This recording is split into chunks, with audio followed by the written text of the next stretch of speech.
এরকম আরও বহু বড় বড় সাহাবী তারা বিভিন্ন রাজনৈতিক কারণে হত্যার শিকার হয়েছেন। তো হুসাইন রাদিয়াল্লাহু তাআলা আনহুর হত্যা যেমন কষ্ট এবং দুঃখ এবং হৃদয় বিদারক, উসমান রাদিয়াল্লাহু তাআলা আনহুর হত্যাও কষ্ট এবং হৃদয় বিদারক, ওমর রাদিয়াল্লাহু তাআলা আনহুর হত্যাও কষ্ট এবং হৃদয় বিদারক, আলী রাদিয়াল্লাহু তাআলা আনহুর হত্যাও কষ্ট এবং হৃদয় বিদারক।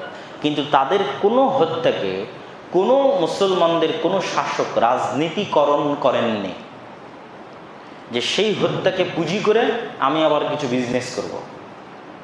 রাজনীতিকরণ, যেমন আমাদের দেশের ইতিহাসের অনেক কিছু রাজনীতিকরণ হয়েছে, মুক্তিযুদ্ধের রাজনীতিকরণ হয়েছে, রাজনীতিকরণ হয়ে এখন বাংলাদেশের যারা সাধারণ নাগরিক তারা চাকরি পাবে মাত্র 40 থেকে 44%,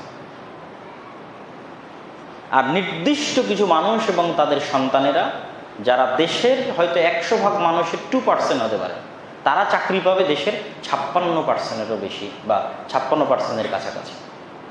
এটা হচ্ছে কোনো একটা কিছুর রাজনীতিকরণ।